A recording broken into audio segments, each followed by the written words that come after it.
અસ્સલામુ અલૈકુમ વરહમતુલ્લાહિ વબરકાતુહુ. એક ગામમાં એક રાજા હતો, ઘણો રહેમદિલ અને દયાળુ.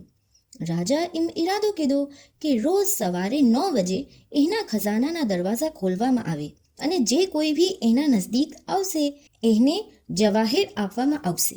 સોના, ચાંદી, હીરા, જવાહિર જે ભી.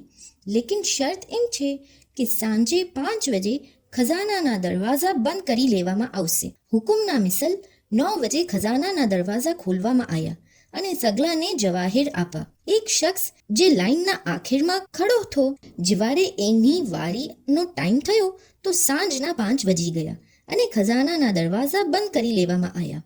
હવે એ એમ ખ્યાલ કીધું કે મેં પૂરો દિવસ લગાવી લીધું, લેકિન ટાઈમ પૂરો થઈ જવાના સબબ મને કંઈ ભી ના મળ્યું. હવે શું કરું? તો એમ ડિસાઈડ કીધું કે મેં બીજા દિવસ સવારે 5 વાજેનો પહોંચી જઈશું. એ મિસલ અમલ કીધું અને સવારે 5 વાજે લાઈનમાં લાગી ગયો. એને સબથી પહેલી જગા મળી, એના પાછળ પૂરી લાઈન બની ગઈ.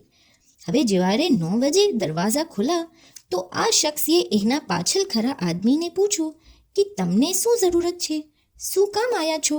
તો એ આદમી કહ્યું કે મેં ઘણો ગરીબ છું અને એમ સોચ્યું છે કે અગર યહાં રાજાના ખજાનામાંથી મને કંઈ મળી જશે તો મારી મુશ્કેલ આસાન થઈ જશે.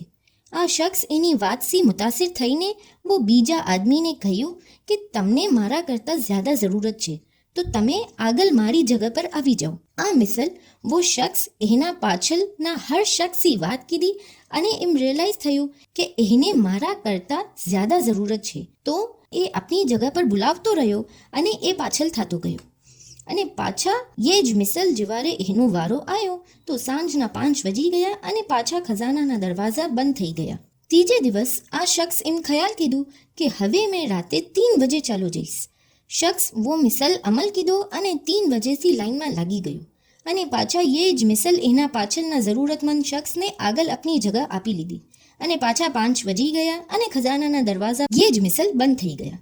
આ દેખીને રાજાને वो શખ્સના ઉપર શક થવા લાગો કે આ મિસલ આ શખ્સ રોજ આવે છે, લાઈનમાં લાગે છે, લેકિન કંઈ ભી લઈને નહીં જાતા. આ મિસલ શું કામ? અગર કંઈ લેવું નથી તો પછી લેવાને શું આવે છે? वो શખ્સને બોલાવવામાં આવ્યું કે આખિર તમે રોજ સવારે આવો છો અને કંઈ ભી લઈને નહીં જાતા તો શું કામ આવો છો? તો શખ્સ રાજાને કહ્યું કે બાદશાહ, જે આપ કરો છો મેં ભી એ જ કરું છું. તો બાદશાહ કહ્યું કે મેં તો લોકોને સોના, ચાંદી, હીરા, જવાહિર આપું છું, તમે શું કરો છો? તો वो શખ્સ કહ્યું કે સાહબ, આપના પાસે જે છે આપ એ આપો છો અને મારા પાસે જે છે મેં એ આપું છું. આપના પાસે સોનું, હીરા, જવાહિર છે, આપ એ આપો છો અને મારા પાસે આપની વારી છે, મારું ચાન્સ, મારું નંબર હતું, મેં એ મારી વારી આપી લીધી. वो શખ્સની આ વાત સુનીને રાજા ઘણા ખુશ થયા અને એમ ખ્યાલ કીધું કે જરૂરી નથી કે સોના, ચાંદી અને હીરા, જવાહિર આપીને જ મદદ કરી શકાય. આ શખ્સ જેના પાસે કંઈ બી નથી, આ આપની વારી બીજાને આપીને બીજાની મદદ કરે છે. આ શખ્સની વાત સુનીને રાજાએ अपनी ઘણી જ્યાદા કિંમતી અંગૂઠી वो શખ્સને આપીને ખુશ કીધા. તો દોસ્તો, આજના જમાનાના હાલાતને દેખતા હુઆ હमें કંઈ આપવું ચાહીએ છે, કોઈની મદદ કરવું ચાહીએ છે તો એમ જરૂરી નથી કે આપના પાસે પૈસા હોય તો જ આપી શકાય. અગર આપણે કોઈ ભી ચીજ નહીં આપી શકતા તો કમ સે કમ એને મોટિવેશન આપીને એનો હોસલો बढ़ાવી લઈએ, હિંમત આપી લઈએ, હોપ આપી લઈએ, એક સ્માઇલ આપી લઈએ, કોઈની પીઠ થપથપાવી લઈએ, 2 મીઠા અલ્ફાઝ બોલી લઈએ. આ સગલી ચીજો ભી કરોડો કરતાં કમ નથી. જે ભી આપી શકતા હોય આપવું જોઈએ. એમ ખ્યાલ ના કરીએ કે હમને કહાં સે મિલશે.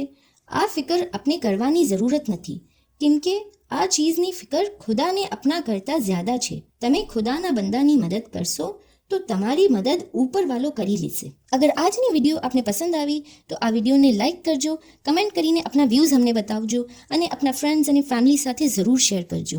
અને આ મિસલ યુઝફુલ વિડીયોઝના લીએ હમણાં જ હમારા ચેનલ ઇન્સ્પાયરિંગ મોમિનીનને જરૂર સબસ્ક્રાઇબ કરીએ.